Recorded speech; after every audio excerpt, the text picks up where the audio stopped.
What's going on, everybody? So one thing we need to remember whenever we get a chance, and it doesn't have to be in the middle of doing other things, we need to make sure we test our gear and remember how to put it together. So this, I'm sitting in my yard right now, and this is a old Jackery. It's 300 watt, and this bad boy, I've done a review on this bad boy, you can see is full of dust. I keep them charged. I pull them out once a month. I check it, inspect it. A few things you should do, just maintenance wise. One, check the housing, make sure it doesn't have any cracks. Also make sure there's no leaking acid or anything else coming out of the device. Since it is, it is made of multiple parts on this shell, you want to make sure you don't have battery acid, anything else coming out of this. You want to make sure nothing is cracked, none of the buttons have fallen off. You can check your display, and you can see this guy needs charging. I actually used it the other day, that's why I wanted to do this. Check your different outputs. Here's your 12 volt. There's your 110, USB, and then here's your input. You want to make sure it's in good shape. You want to put a load to them every now and then and make sure that they actually work correctly. So let's set that guy over here. And this is the old 60 watt panel. To be honest, I think Jackery has discontinued these guys. So I'm going to move this over here. When you open your panels, a few things you want to do. First of all, check that the material that's holding it, because it's usually some kind of fabric, unless you have one that's hinged and it's a hard body, make sure the fabric is not tearing. This is kind of a little Kevlar-ish type of nylon. Not high end, but it is rugged. I also want to look at the panels, and I want to run my hands over them real quick. You don't have to press them, you don't want to crack them, but I like to feel if there are any cracks, any deformities in the panels. Remember, solar panels, even if you take care of them, do have a shelf life. Over time and usage, they will erode in their quality and how much they put through. Now again, remember, this says output 68 watts. I don't know if you can see it here. Oh, wrong, hold on, here we go. 68 watts and 22 volts, right? That's if you plug directly to the machine. Now, no machine is perfect. When they design solar panels or Jackeries, that's the output in ideal conditions. Sometimes you just don't have ideal conditions. So what you want to do is you do want to test it. So this one comes with these weird little legs. I never understood why Jackery did it like that, but that's how they did it. So that's fine. I'm going to pop these little legs out. And I'm just going to set this guy down here, right? So that's simple enough. I'm going to back this camera up just a hair so you guys can kind of see what I'm doing. Now, behind, behind the right-hand panel is where all your connections are. So I'm going to open that guy up. And, I have the paper in here too. I actually saved it. And here is the, and again, like I said, one of the things I don't like, these little legs are kind of flimsy, but they work.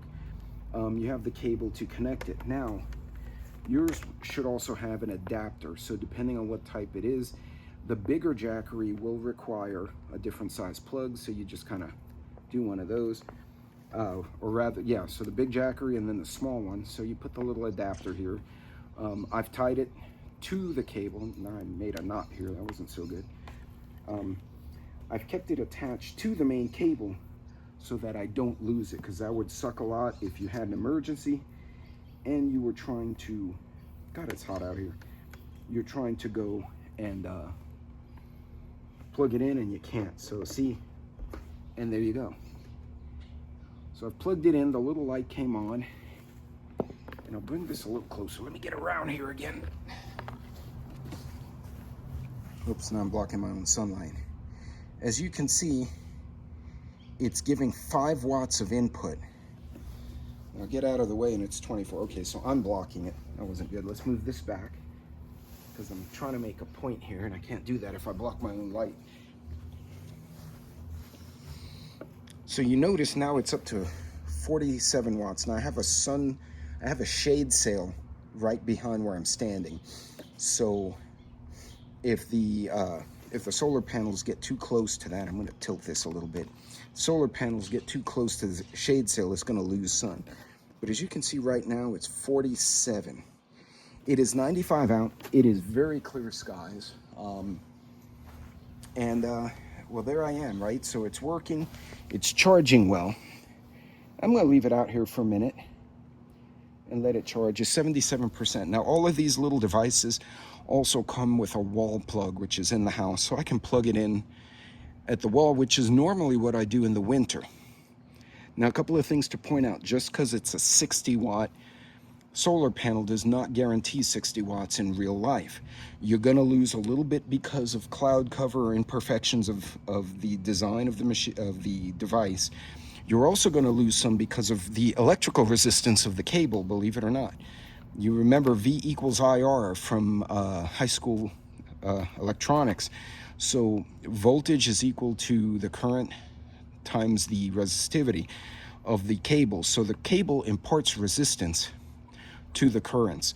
So you're going to lose a little bit of electricity just converting from solar to the cable, and then it has to travel the cable. So you get 47 watts. And I've done this on really bright, very hot days, and typically I've never gotten over 52 watts. Today is 47. It's 3:41 in the afternoon, so it's late afternoon. I got a western sun, so it's a good sun. And so you do the math. If I can get, say, let's say I get 50 watts and it's a 300 watt Jackery, right? Do the math. 50 into the 300 gives you a 6-hour charge time. However, I've broken this out in the winter. When you have an overcast day, I get 20 watts. Well, you think about it that way, you're 20 watts just to get 100 watts to this guy will take you 10 hours. So you're going to wind up charging 2 days to get the same charge in the winter that you would in 5 or 6 hours in the summer. So understanding the inefficiencies of the machine, where you lose some voltage, don't just assume because it's stamped 60 watt. It doesn't mean they're lying, by the way. It simply means in the lab or when they designed it, the way it's designed in a lab, perfect conditions, perfect light, it's 60 watts.